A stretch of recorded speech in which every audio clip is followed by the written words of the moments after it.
Of course, it starts like every cheap web novel. One day, Eren opens his eyes already inside a medieval war. Now thousands of soldiers stretch to the horizon around him, arrows already nocked and ready. A tentacle-armed brute swings its shield up like that'll be enough. Eren's blade is already through it, blood in the air before the shield even moves. Turns out this is just the start. Eren cuts down one enemy, then the next, blade trailing blue fire, again and again. Blood streaks across his visor, and still he doesn't stop. One more slash opens a warrior's chest wide. Their feet dig into bloodied ground, neither one backing off. What is he to cut through this many without flinching? Even the warrior's fist, dripping red, can't find an opening. The warrior goes down screaming, gutted end to end. Around him, soldiers reset the line and pull back. Somewhere close, another back already carries fresh whip scars, waiting on the next horror. Rain hammers down as the fight drags on. Someone screams for him to stay focused, voice swallowed by the storm. Naturally, someone still has to give the order. A red-haired officer raises her sword and calls for the horn. A hooded soldier blows it, and the whole field hears the signal. So the charge begins, and Eren leaps in with the rest, blade already swinging. When the dust settles, bodies cover the ground, and he's still on his feet. So who exactly is this guy? Meanwhile, the fighting fades, and Eren crosses to a wounded woman lying against the wreckage. You survived this time too, he tells her. Then he leans in to check the wound himself. This is the closest thing to safety this war ever gives him. Then they hold each other, foreheads together, the sky bleeding orange behind them. The battle's over, but the field doesn't clean itself. Eren walks past dropped swords and the dead. One sword still stands upright beside a torn banner, rain dripping off both. Honestly, he doesn't look like a hero right now, just a scarred man holding a shaking woman together. It's all good, he tells her, holding her close. She screams anyway, grief still breaking through even after he told her it's all good. Somewhere close, a shadow presses flat against a wall smeared with blood. No one moves. Now the story jumps to a rainy rooftop skyline, and a new voice says he likes the rain. Rain runs over a guard's fingers as he holds his hand out, sword resting at his hip. Dark hair, rough stubble, boots soaked clean through, and still he doesn't move. Then he rounds on men bolting through the rain, yelling to catch them before they clear the walls. Two more guards fall in behind him, one grinning under an umbrella. Talk turns dark fast. One mutters, "Can't trust mages," and nobody argues. A hooded shape flickers into someone's mind. Dark wings, candlelight, the mark of this city's cult. Back in the rain, Eren stands over a captured man, gnawing his own knuckle, wild-eyed and grinning. What's wrong with this guy? Behind them, more cloaked men trudge past in the rain, blades hidden under soaked coats. Of course, someone's already teasing Hans with a new nickname. Handsome, even if only his head's left. Hans just grunts. That's it. Meanwhile, over the rooftops, the talk turns grim again. Catch him, and he's probably hanging by morning. Elsewhere, hands grip a table hard, knuckles white, tension held tight. A hand lands on someone's shoulder, close and tense, and nobody says why. Well, Eren finally asks it straight. He wants to know if it's true. A young guard grins and calls him Brother Eren, says it's true, to some extent. Eren ruffles his hair for it, and the kid keeps right on laughing. To be fair, the stout knight isn't wrong to enjoy himself, asking if this will please the Lord. Eren stands off, unimpressed, then falls into line up front, face grim in the rain. They move through the flooded street, one holding an umbrella, one carrying a lantern. Then a shout cuts through it, and the tension finally snaps. Naturally, a dark-haired man's eye flares purple somewhere close, blood beating above it. Yes sir, all he says. Then he walks off into the rain, dagger held low. Eren closes in on a hooded figure crouched alone in the rain, asking what he's doing there. The figure looks up, bald, an earring catching the light, and speaks one word, Eren. The blade's already swinging. Steel meets steel, low in the rain, both men trading fast, ugly strikes. For a second, it looks like Eren's losing, blood opening across his jaw. Is this really it? Then he grunts through it and swings back hard, blood spraying wide across the bald man's side. Of course, Eren snarls the insult right back through the rain. The bald man crumples to his knees before he can even finish it. Eren just sheathes his blade. What a crappy day this has turned into. Just like that, a masked fugitive slumps in the gutter, blood on his boots, too spent to run. Eren doesn't relax. Is the day really done with him yet? The rain doesn't let up. Out of nowhere, water twists into blades around him. A hooded mage drives glowing water blades straight at him, one blade grazing his neck. Magic? Here? Now? The hood dips low. I'm sorry, brother. So the vortex swallows the attacker instead. He can't get caught, not yet, not like this. He tumbles through the churning water, screaming, and it still isn't over. Now lightning splits the vortex. A dark rune ignites and burns at its center. A rune-marked hand reaches up through the current, searching for something to hold. A bearded guard flinches as a blade of light rips past his face. Something else is watching from the dark. Just a shadow, two burning red eyes. The hooded mage freezes, sweat streaking his face, staring straight up. He begs whoever's listening to hurry, voice cracking under the falling light. A black shape looms over them both, its words lost in the storm. The bearded guard starts to speak, a red line already opening across his face. Turns out, someone snaps at Hans to shut his mouth, and a blue slash tears past him anyway. The guard chokes out one word, mage, right before it opens Hans's neck instead. He can only stare down at him, crying in the rain. High above the storm, a hooded figure checks a bare chest and calls it clean. Something far worse than a mage is watching from behind a towering horned skull. The robed master turns to judge him. Hans, why did you do something like that? Reality snaps back, rain hammering the cloaked figure standing still in it. Hans grits his teeth, sweat and rain running together on his face. Then steel meets steel, a white flash tearing the dark. Hans snarls at him to drop the act and get out of his sight. He grips his torn sleeve, arm shaking with more rage than pain. The hooded man's face crumples instead, and he chokes out,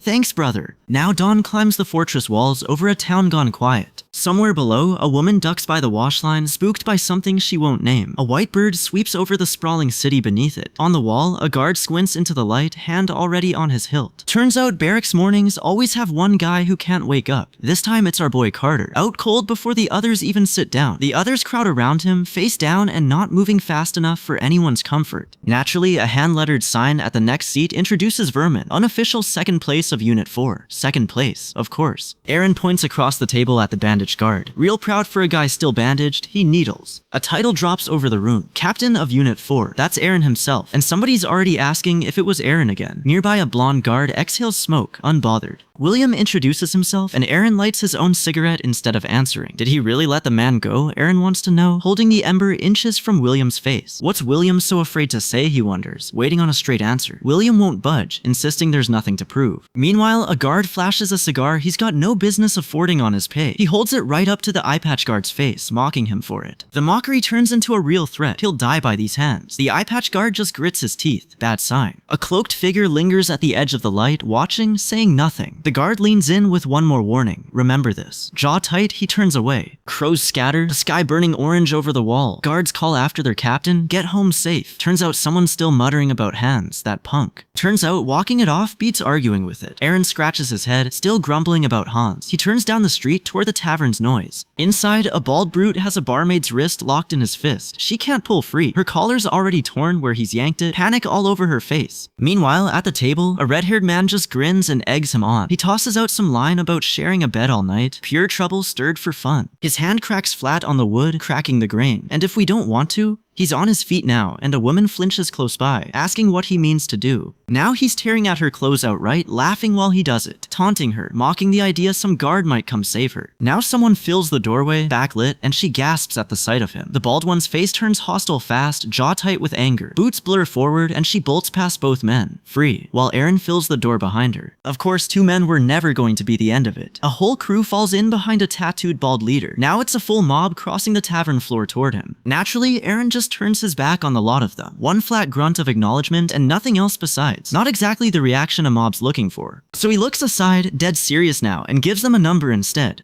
10 days. One of them actually stammers, badly thrown off by it. Something about these things, he mutters, oddly rattled for a second. Well, that doesn't last. A pink-haired one grits his teeth, done listening. Then it's Aaron who gets grabbed first, a fist twisting into his collar from behind. Should be trouble. Instead, his hand's already closing on the bald man's shaved head. Grip flipped the other way entirely. Someone chokes under his fist next, the barmaid watching, wide-eyed. One clean blow and the pink-haired one's airborne, smashing clean through a table's worth of debris. Somebody near the bar gasps out loud, chair scraping back. Off to the side, the red-haired one's already reeling badly. He's hunched low between tables, one eye catching a strange glint in the dark. Dust drifts past a hand that won't stop shaking. He grimaces, mutters something rough, and staggers off past patrons too deep in their beer to notice. Of course, the bald one's already back at a table, howling over a fresh mug. Like nothing happened at all. Our guy forgets fast. Now Aaron's knuckles find the blonde one's face, blood spraying on impact. There are no bad medieval people, he says. Only ones who need more beating, and he lands the next punch to prove it. Blood streaks down, his eyes blazing right through it. Isn't he done yet? Apparently not. You'll become nicer. The words hang stark over the scene. The tavern gasps first. Then someone mutters he's no ordinary guard, and by the next table, it's already rumored. One more slash comes down on the blonde figure. Hard. He's not getting up from this one. Not this time. What's left to prove? Aaron looms over him, dead calm, firelight catching one eye. The beaten man screams and claws at nothing, pinned under him. Of course the crowd wants more. Hit him again, Aaron. His knuckles find the man's jaw once more, final and wet. Nearby, someone doubles over, breath ragged in the red light. You going to draw that? Someone asks, eyeing the hatchet at his hip. Blood beads on the leather, but the blade stays sheathed. Bad move by the sound of the crowd. Meanwhile, something falls through a bruised pink sky over the rooftops. A blood-red scream rips across the sleeping town. Now the fortress goes quiet, moonlight through one lone window. Aaron lies awake, arm over his eyes, sleep refusing to come. His hand rests on the pillow, right beside his sheathed sword. Fire swells through some ruin in his mind, someone screaming his name, Aaron. Why does it sound like a warning? A woman stumbles free of the smoke, bloodied, carried limp over someone's shoulder. In the dream, a blade lifts, glowing, over a shape asleep on the bed. Something crouches just past it, eyes glowing in the dark. What is that? Watching him sleep, the sword comes down. He jolts awake, gasping, sweat slick, heart still slamming. By dawn, this guy still hasn't slept a wink. An armored examiner grabs Aaron's hand, testing his grip, smiling behind shadowed eyes. Blades of light slash close between them fast. To be fair, nobody warned him this test drew blood. Naturally, he wipes blood from his mouth after, still standing, breathing hard. Scars old and new cover his chest under the sweat. Turns out, a gray-haired knight stands nearby in star-crested armor, boots glowing faint teal. So behind him stands an order that hunts demons through aura alone. They wield the sword of humanity, a blade said to outreach human limits. That's the group testing him now. The knight stands there, calm, sword sheathed, boots catching the last of the light. Meanwhile, Ben's already geared up, sword strapped at his hip, when the kneeling man looks up. Gold hair sweeps into frame. That's Vivian Fulpitz, the Lord's only daughter, dressed in purple silk among the roses. He kneels lower and grips his own sword by the naked blade. He greets her properly, Miss Vivian of Caserdic. Old scars cover his bare shoulder and neck, proof of years on the frontier. Now Ben leans toward her, thoughtful and low. It's strange, she says, and leaves it right there. His stare goes hard, and his grin bears teeth cracked and bleeding, more warning than smile. Then the shock hits. What just changed? By the time he looks up again, he's back in his dark coat, gold trim catching the light. Turns out the scene cuts straight to stone towers under a clear sky. The caption reads, Caserdic Inner Fortress. A guard stops outside a heavy wooden door, sword slung over his shoulder. His boots go still on the stone, like he's bracing for whatever waits behind it. Someone inside is already yelling, spit flying. Have you lost your mind? Didn't I tell you to be selective about who you hit? A masked man grabs Aaron by the collar, demanding why the fortress's hired mercenaries came back as corpses. Then he shoves him off. Go solve it yourself, he says, and come back when it's done. A bearded guard just sighs.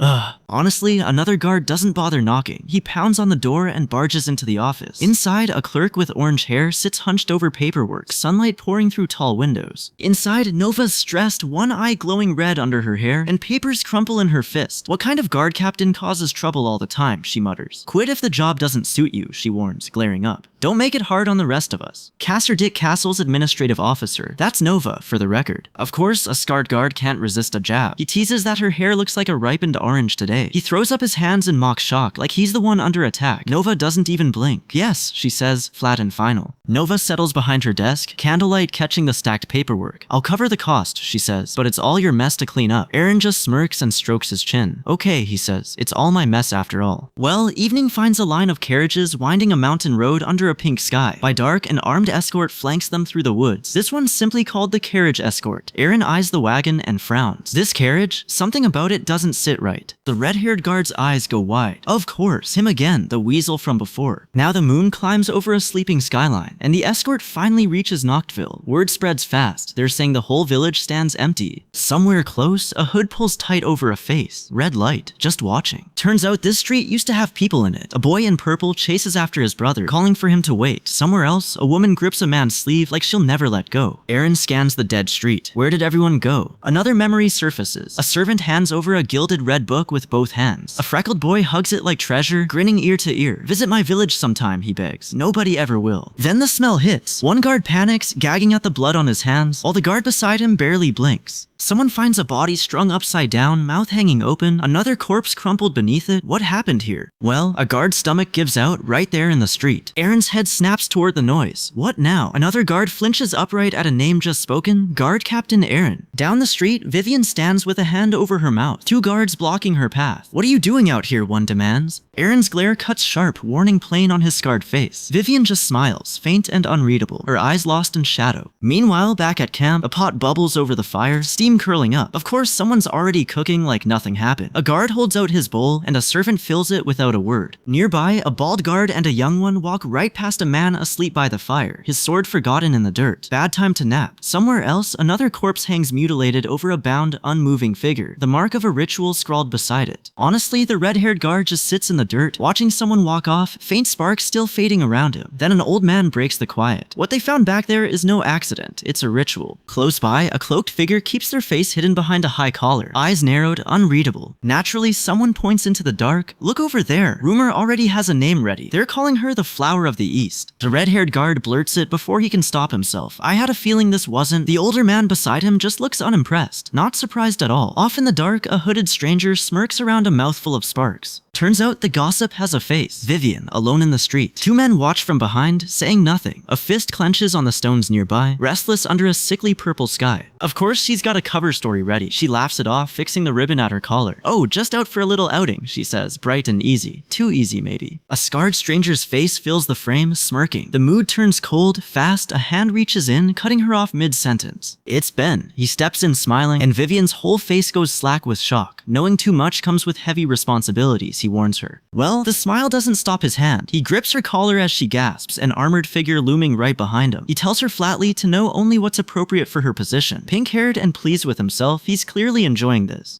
She recoils, pinned near her hair, while his emblem glows on the armor above her. Meanwhile, the road leads them to an empty building at dusk. The sky's gone the color of a bruise. Now, at the campfire, Aaron sits with his arms crossed, watching the flames instead of the men around him. A gray-haired guard tells him he seems oddly calm. Should that scare him when the real danger hasn't even shown its eyes yet?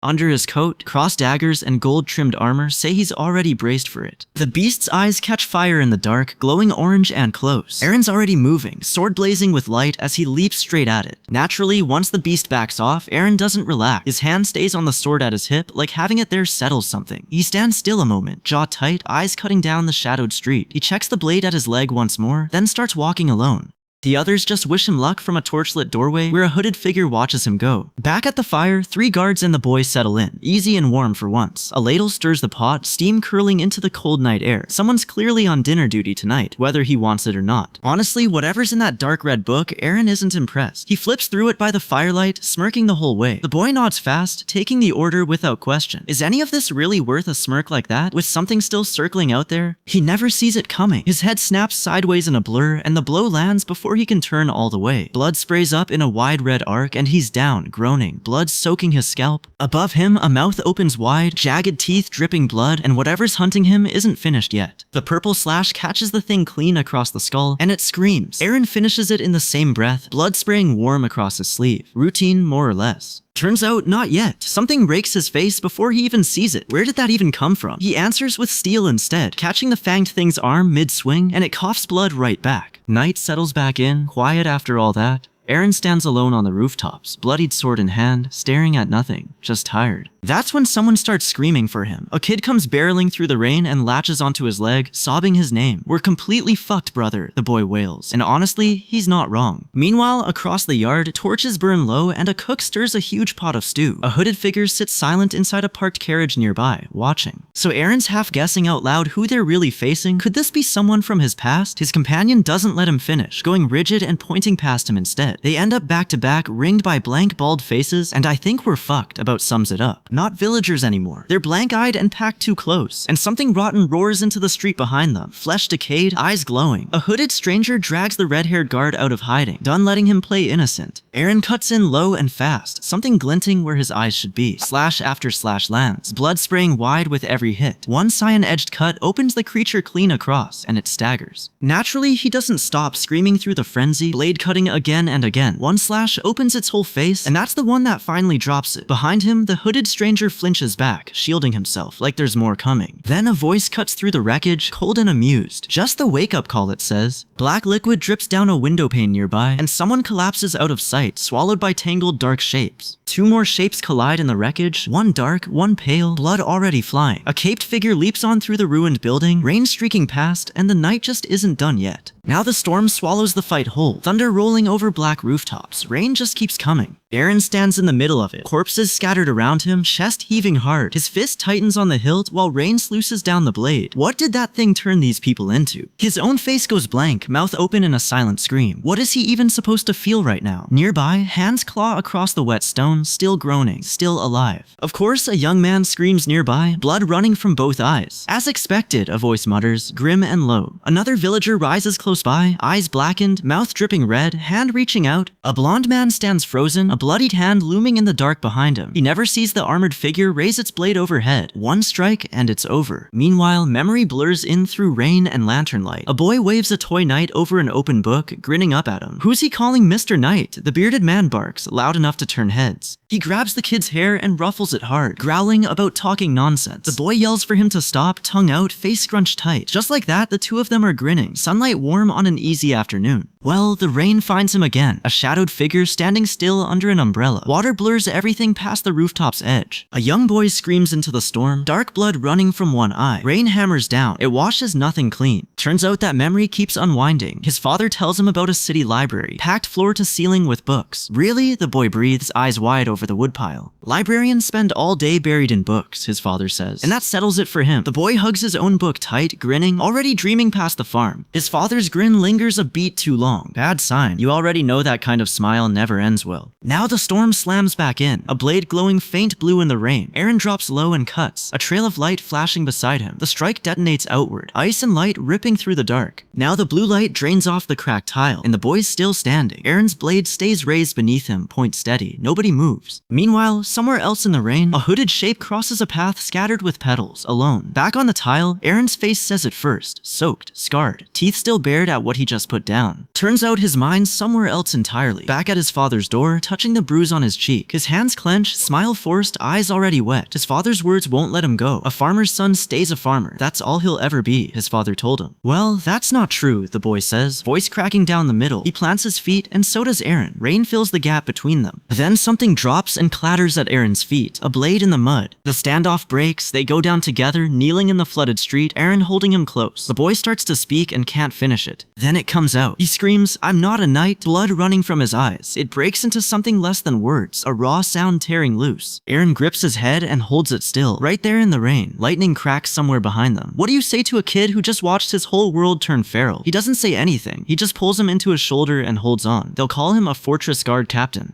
Right now, he's just a man holding on. Meanwhile, more shapes are closing in through the rain, and Eren's already watching them come. Someone screams, "Brother!" the word torn raw out of him. Hands grab him and drag him back before he can run in after. Ahead, fighters cut into the wall of rotting bodies pressing in. A guard's down on one knee, right in their path. The finishing blow should come next, the blue-haired man closing in while the fight rages around them. Instead, he crouches down beside him. All the fallen man wants now is quiet, hoping nothing worse waits after death. Around them, the street's a field of bodies now, and the fight still hasn't stopped. Just like that, a fist closes tight around something glowing gold. The blue-haired man just watches the building burn out behind him, ash falling like more rain. So Eren walks off with a bloodied sword and doesn't look back. How many more of these are still out there tonight? Honestly, the night isn't done yet. Somewhere else, a shape looms pure black against the rain. Inside a wrecked hall, a boot steps close to a man beaten bloody on the carpet. A knight stands over two bodies, sword still dripping, both attackers already down. Of course, the white-haired man with the glowing green sword has to make it about romance. Holding a blade to protect some lady, he sneers like that's supposed to matter. The knight just stands there, blade lit at his side, thinking about the version of this job that's about happiness and romance. Even if the opponent is, he starts, and the thought just stops. Then it answers for him. Red crystal bursts out through skin and bone, a crouched shape rising with eyes gone white. Whatever this is, it isn't finished introducing itself. The thing grins wide, matted red hair, white eyes, taunting him for talking too much. The knight doesn't flinch. "Do you think you have a chance?" he snaps back, jaw tight under a torn cloak. Now a monstrous clawed arm tears from his own shoulder, and he curses whoever did this to him. Eyes blink along the knuckles as the claw tenses, then lashes out, 5 talons at once. The swordsman barely gets his blade up before the strike lands. For a second, all he sees is a glowing eye in the wreckage. Then the knight drives his blade in, blue fire crawling the steel, and the grip goes slack, blood sprays. The wound doesn't hold. Whatever's underneath just grows back, looming red and many-eyed behind a man who hasn't even turned around yet. Somewhere close, a masked man lifts his sword. Horn is dead, and he's here to answer for it. Meanwhile, the sky above goes still, just drifting embers and rain. Then his blade cuts clean through. A scream, a wall of blood, and it's done. One hit, no coming back from that. Here's the thing. A scarred, pink-haired man watches, and none of it touches him. As you like, he says, like it costs him nothing. Close by, another blade waits. Blood already streaked across a purple and gold coat. So, that vow turns into a fight fast. A purple-haired man in a mask swings a heavy spear at the horned thing. Bare-chested and bandaged, he doesn't back off an inch. Embers drift across a black sky, the calm before the next hit lands. Somewhere below it, a red-haired man screams into a flash of light. What's waiting for him in there? Rain pours straight down on his bared throat. Turns out, a dark-haired man grabs him by the hair and pins him flat. It cuts anyway. Glowing purple gashes cross his face before he can even react. The blade doesn't stop, driving straight into him. Hair whipping, everything a blur of pink-white light. Then it all comes apart in one burst, debris and glare tearing the frame in half. Of course, a new body rises from the wreck. Shirtless, red markings, fist wrapped in crackling white lightning. It's not finished. The power keeps building, arcing tighter around his hand like it's looking for somewhere to go. Red veins burst from his skull, and a small pink light floats free above the wound.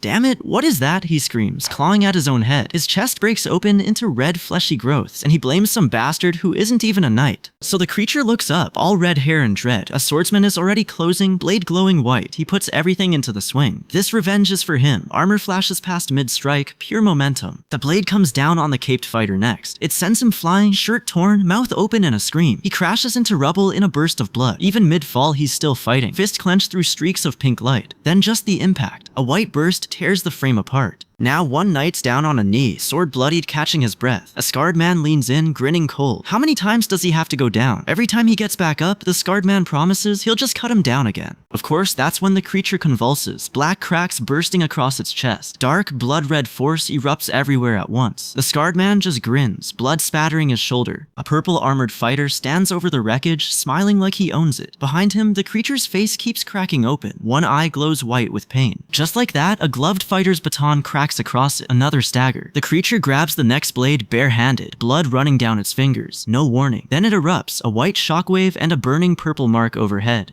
One more knight slashes straight through the blast, curved blade first. Meanwhile, a cloak ripples somewhere in the smoke. A bearded knight locks blades with someone dark-haired, both snarling, jaw clenched. Neither gives an inch. Honestly, the pink-haired fighter picks a strange time for insults. He taunts, looking like a bear, and drives the glowing punch down anyway. An armored arm blurs past behind him, still swinging, while one young fighter's got a blue-edged blade flashing at his feet, scarf torn, eyes sharp. A purple-haired knight blocks the next strike on his bare forearm, sparks flying, teeth gritted, the blade presses right up against his face. So it ends with one knight gripping the creature's head, blade still ringing around them. He mutters something like a vow about recovery in his name. All that's left after is a clawed arm, severed, dripping. For one breath, the hall goes quiet. Is it finally over? It isn't. A shadow looms somewhere else and says only, it's too late. A red-haired woman flinches, hair whipping, power crackling around her skull. She can only choke out one word in shock. Then the shadow leans over her and says it plain. Your body is no longer needed, she screams. She begs. Pink light tears out of her skull. She pleads for one more second, but the light swallows the rest. Turns out it already found what it wanted. Extreme close on her eye, glowing, light pouring from her mouth mid-collapse. I found a new, she starts, and the sentence never finishes. He found a more delicious body. The dark reads over her, and the hall goes cold. So the bearded man grins through the blood. Sure, it's already over. Wrong call. Aaron's counter lands first, and it's a real one. He follows the punch with a blade before the man can reset. The bearded fighter screams, his face torn open. Aaron grips what's left of him by the hair, blood spreading across the floor. A ring of purple light flares where the body fell. Aaron stands over the wreck of a clawed hand, calm, his scar catching the light. His hand doesn't move off the hilt. Now something bigger rises behind the body, chest split around a glowing white core. You got completely devoured by the demon. Devoured, not killed? Its limbs are gray-blue muscle wrapped around claws. Nothing human left in the shape. The jaw splits into a roar big enough to swallow the room. Cracks spread through the red light beneath it, something else about to break loose. A black void opens in the tendrils, and it wants an answer. Pitiful creature, answer me. Petals of ash drift down like it's already decided how this ends. Turns out it isn't finished with him. It wants Aaron next, and it says so plain. Aaron's jaw locks, blade shaking in a crossguard he can barely hold. The hood calls it weakness, then twists deeper. You're not even a knight. Meanwhile, a purple-haired soldier barely clears a slashing blade, eyes wide with the shock of it. He claws for a handhold as debris rains down around him. The masked tormentor leans in for another blow, wanting to know what he thinks he can still still do. Below him, the corrupted thing only grips tighter, dragging in whatever's left. A fist connects before he can finish the sentence. Those disgusting things is as far as he gets. Rain smears every face into shadow after that. Somewhere in the wreckage, a pink-haired fighter isn't done yet. Hair whipping, she swears she can still tear them apart. Eren screams, blood pouring from his mouth, his body past what it should take. How much more is left in him? Somewhere close, laughter erupts, ugly and delighted, over whoever just went down. The creature looms in close, dripping red, claws inches from him. One word hangs over the scene like a verdict. Impressive. Of course, not every fight on this frontier is life or death. A bald man hauls a painted-faced con artist up by the collar over rigged ice. Can't trust your comrades? The con man purrs, still smiling. Their stances tighten, feet planted close. Not a good sign. Neither blinks first. Now, a hooded woman corners someone in a dim night market shop. She already smiles like she knows exactly how this ends. Beside her, a red-haired woman just wants their money back, plain and simple. He just smirks, like giving the money back never crossed his mind. Why hand it over now when he won it fair and square? Wrong move. Before he finishes the thought, someone's already crumpled on the floor screaming. A hand grabs his shoulder from behind and calls him kiddo. Everyone just calls the grinning, blindfolded man behind it commander. Then a blonde soldier drops close by, sword and arrows buried in his back. Blood soaks through his coat as Eren watches, frozen in place. Meanwhile, through the flames, a voice reminds him of an old unbroken promise: survive at all costs. A man sits calm on a crate, surrounded by the dead all around him. A woman falls through the dust and smoke, like some kind of warning. Chains stretch towards something enormous in the dark, something that isn't human. What exactly are they keeping chained up in there? A reptilian eye the size of a shield splits open, crackling with white lightning. Truly delicious, it says.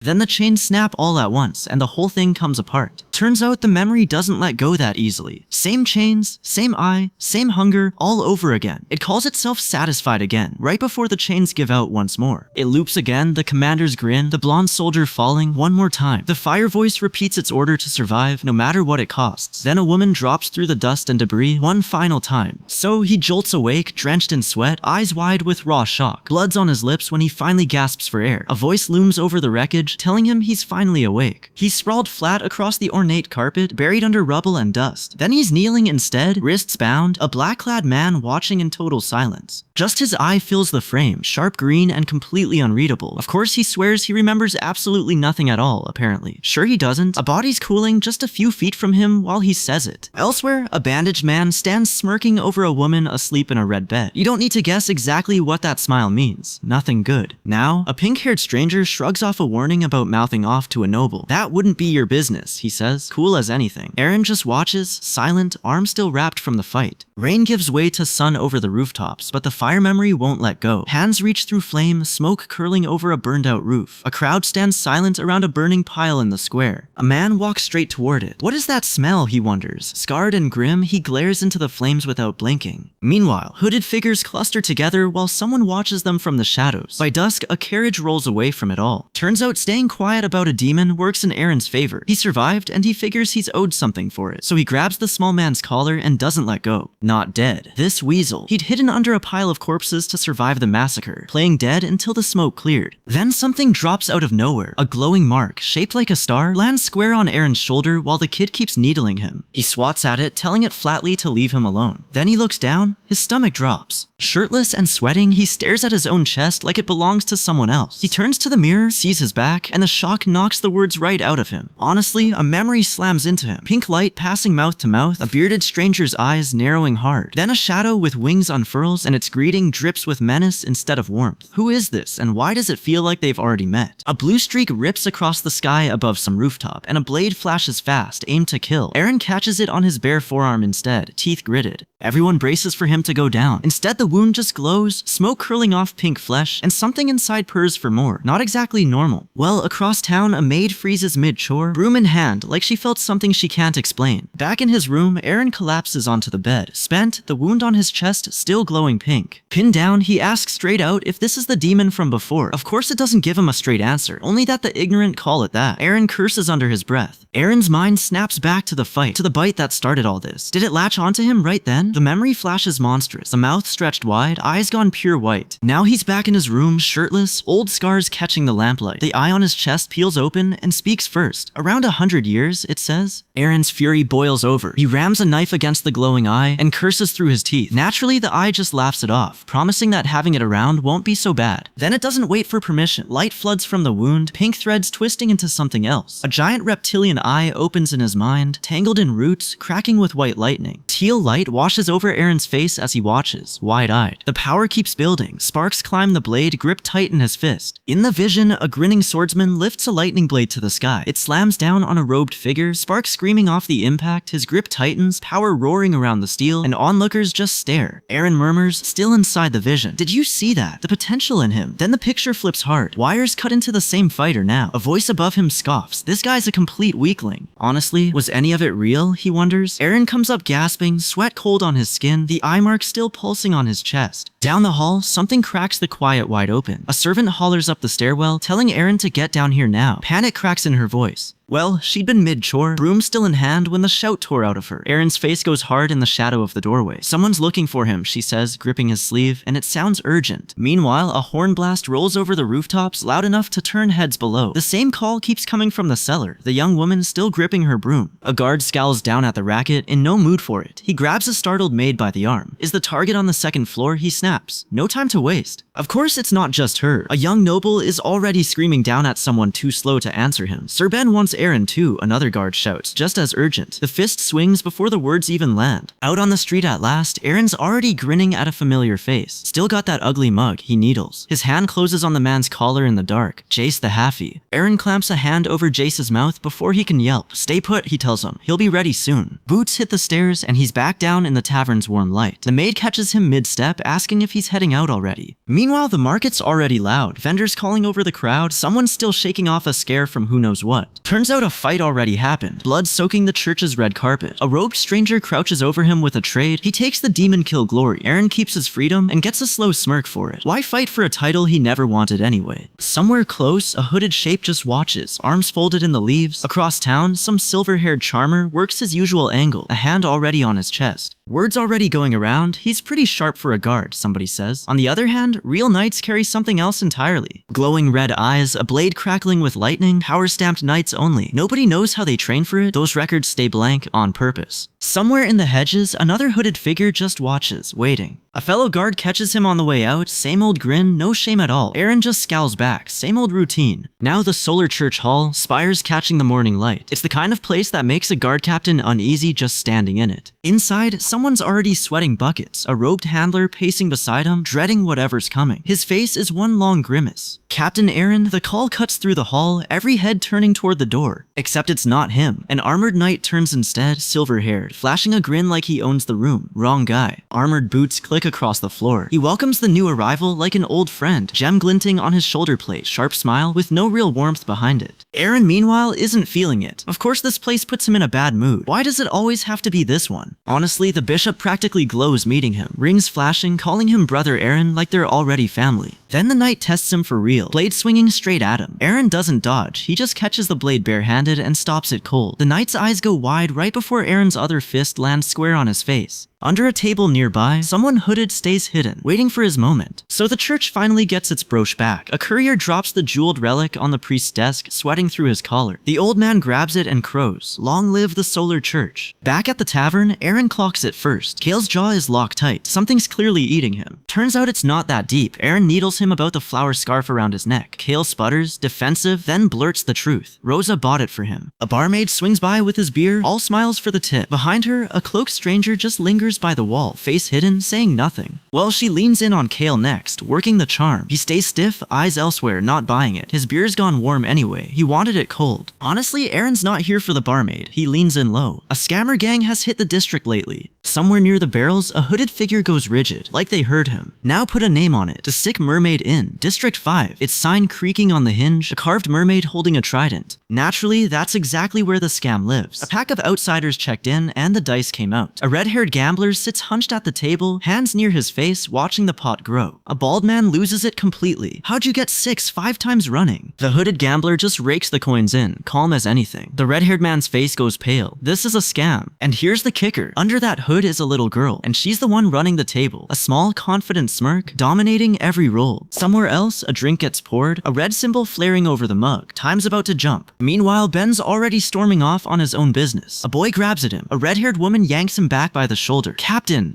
you can't. Aaron just grins at that, hand pressed to his own chest like he's wounded. Please, that's exactly what you wanted to do. Of course, Aaron picks that moment to announce himself, loud enough for the whole street to hear. Something red comes streaking down right on cue. His companion just covers his face. The two of them bolt. He finds a corner, sits, head down, and just watches. Is this really where the scam hides? Or is the little girl the con herself? Across the table, a new player grabs the bald man's arm, hard. Naturally, he's armored, scarred, grinning like he's already won. A coin pouch lands next to the dice cup. The bet's on. The hooded girl looks up, a faint smile under the hood. Let's see your skills. A die waits by the cup, 6 pips showing. She shakes the cup hard, the rattle alone raising the tension. 2 onlookers go still watching her. Her face stays pale, unreadable, calm in a way that isn't natural. The man across the table doesn't back off. Okay, let's add some more to the betting. The coin pile grows. Someone's hand brushes her shoulder. That's the signal to start harvesting. Inside the cup, her die glows blue, humming with stolen magic. You'd never guess it from her face. Just like that, the game was never fair. She's frozen mid-gasp, eyes blown wide open, catching whatever just got said. Aaron isn't buying it, demanding proof from the hooded figure looming right over his shoulder. A fist slams flat on the table before he even finishes the sentence. Aaron doesn't even blink at the accusation flying his way. He drains his cup slow, calm as anything, like none of this touches him. The proof's easy, he says, because that die was always going to land him a 4. The cup flips, it's a 5. Someone nearby just groans out loud, oh no. Now 3 men trade a look under a glowing purple sign hanging in the dark. In the middle of that circle, hood up, the girl looks impossibly small. Our boy just grins, jingling coins like he's already won the whole table. One more round, he offers, teeth showing under the low light. Then he flicks up a fat gold medallion, catching what light there is. Of course, 3 men hold up a rare gold coin, whispering it might buy their way out. None of them has ever even seen one before. An axe rises slowly over the seated hooded girl, ready to fall at any moment. Aaron just sits back, smirking, cup still loose in his hand. A masked man raises the stakes. All this money, he says, and her hand thrown in besides. The axe blade swings down toward her face. She doesn't even blink. Aaron's first thought, is she really this used to it? Meanwhile, the guards close in around the gambling table too. Cups rattle, dice clatter back into place. A fist slams down hard enough to jump the whole table. The girl glares straight up at him. Don't assume my situation, she snaps. Then she slams her own cup down hard enough to rattle the table. Somebody asks, half joking, whether she can even pull a decent beer, flat and deadpan. From somewhere under the hood, she says she can. Well, something about the next face at this table doesn't sit right at all. It drops into shadow fast, one eye catching what little light is left. Inside another hood nearby, someone holds a breath before a bared, unreadable grin fills the frame.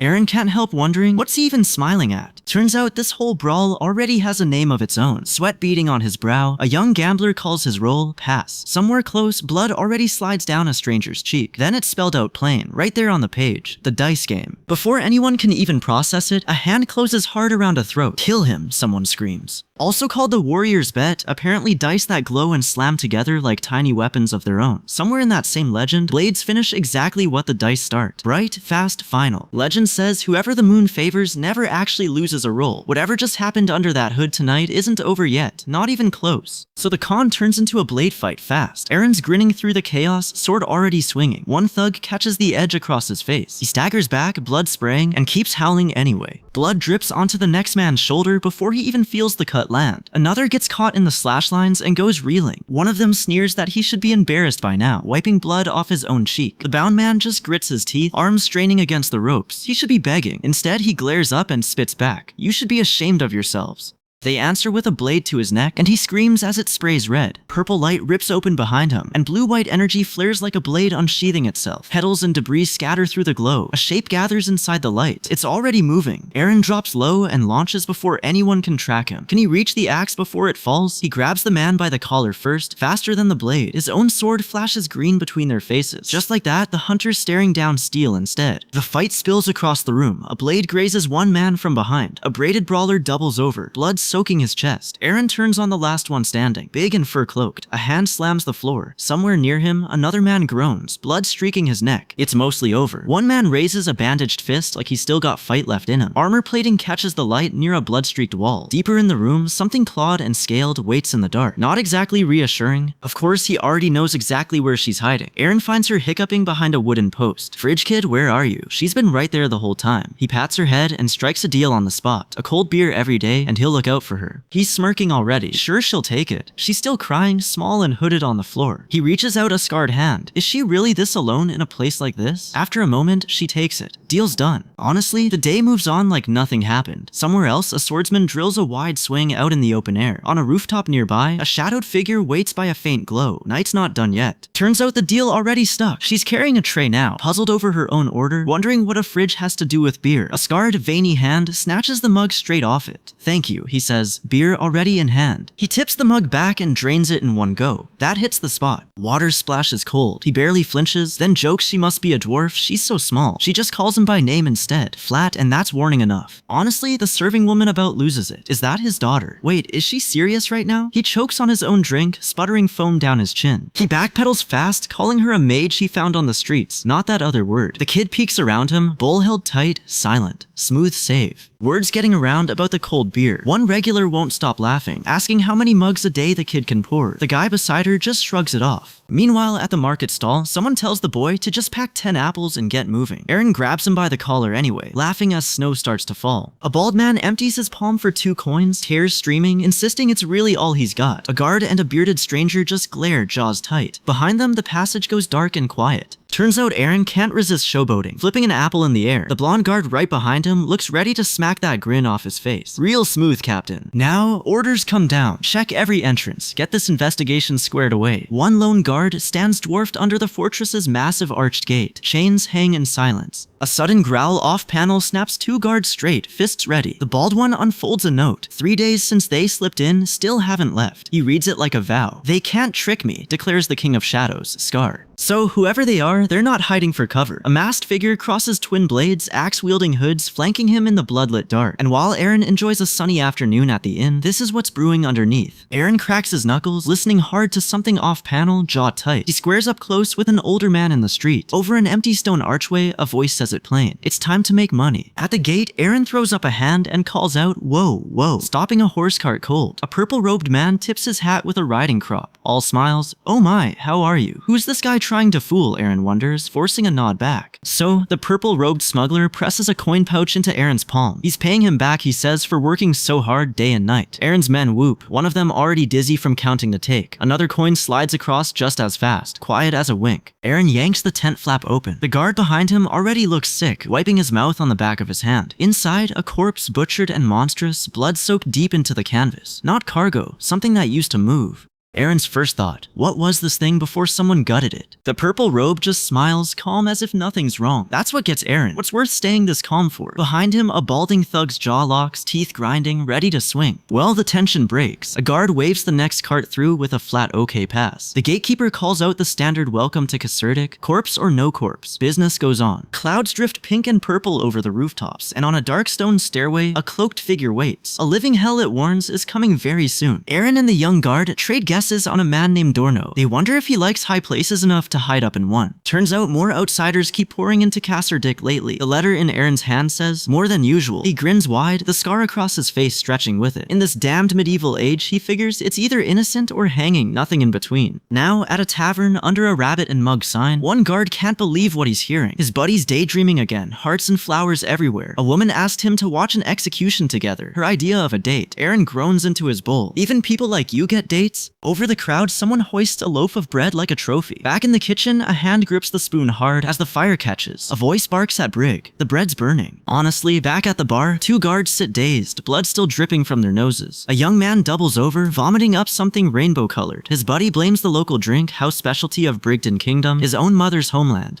No wonder everyone there's got wrecked noses and tongues, he jokes. One of the guards whines that the captain's too mean for his own good, even off duty. Meanwhile, a man drags a body through a dim, pink-lit alley, long shadow trailing behind. Not far off, the masked executioner already sits on the block, axe resting, guards flanking a kneeling prisoner. It's close now. On the stairs, a man stands with his back to a wall of armored guards. Tensions thick between them. The title card drops. This is Scar, self-proclaimed Shadow King of Casterdick Fortress. He's smirking like he owns the place. Scar looks up sharp when a voice off-panel brings up an old promise. The fulfillment's close now, it warns. Do you want to die? He snaps back. No patience left. Nearby, a guard with a battered shield goes rigid and bites out a single curse. Eren holds a stolen hat just out of reach, teasing the little creature hopping for it. Did you all split this like a team jersey? He needles, turning it over in his hand. Give it back, Eren, the creature squeals. Of course, he's the one getting mocked by name for once. A capped guard rubs at his head, puzzling something out. A ring of hooded figures crowds close around him. Eren grabs the bald man by the collar and hauls back a fist. The man flinches, begging him to wait, to just listen. What's he hiding that he won't say straight out? Two hooded watchers linger just behind him, faces hidden. Scar leans against the wall, still smiling until it drops. Something's going to happen soon, he says, and for once he means it. Now he's past the cells, prisoners huddled at his back. He shrugs it off, hand loose on his sword hilt. No harm in being careful, he tells himself, heading for a barred window across town. He knocks on a door, and a voice asks who's there. It's me, he answers. The door swings open on a boy who lights up at the sight of him. Wow, Eren, been a while, the kid blurts out. Honestly, so much for keeping a low profile. He hands over an apple. The room around them bristles with blades, hung on every wall. Someone off-panel tells him to sit. He does, smirking like it's an old joke between them. Well, his table mate leans in over drinks. Word is he brought in all 6 prisoners marked for execution. Karzan's lone wolf crew, no small catch, and the table mate whistles impressed. He shrugs it off, and just like that, another rumor's born. Naturally, Ted cares more about the apple bowl than any of this, mumbling happily between bites. He's grown a lot, someone murmurs, watching him eat. Cut to a close shoulder of cloak, then his eyes go razor thin, locked on something down the street. What's got him so on edge? All of a sudden, a kid in blue wanders off, oblivious. Turns out this cheerful kid, apple juice still on his chin, is the executioner's son. The executioner's son. In Casterdick, that's not a title you say out loud. Cut to the job itself. A masked figure raises a bloodied axe against the dusk. A blindfolded man kneeling below. The axe rises, then falls. The image cuts to black, one line lingering over it. It always makes my heart feel heavy, he says, in Ted's own words. Somewhere else, 2 identical red masks square off across a shaft of light, droplets scattering between them. A young man grins over his shoulder, knife still dripping. Nearby, a blonde stranger's down on the ground, bleeding from the mouth, crying into the rain. A scruffy stranger flashes a knowing smile at no one in particular. I'll be seeing you, he starts, and lets the rest hang in the air. Meanwhile, smoke curls off a chimney, laughter drifting up from somewhere below. Casterdick still playing at an ordinary day. Of course, keeping anything covert in this town is hard. One man, calling himself Scar, has eyes on every rooftop. In a back alley, hooded figures ring a body slumped against a barrel, a woman in white kneeling close. One of them starts talking about the fortress. Something's been happening there lately, so here's the reason why. Something crouches in the dark, wrapped in jagged red crystal, eyes burning white through drifting ash. Meanwhile, word moves through the yard fast. An execution's coming to the town square in a few days. Scar catches it with a slow, shadowed grin. Then he turns his cloak away without a word. Well, somewhere close, blood's already dripping from someone's mouth. Whatever happened off camera, it wasn't gentle. Meanwhile, one of the guards has clocked out early, snoring against the wall.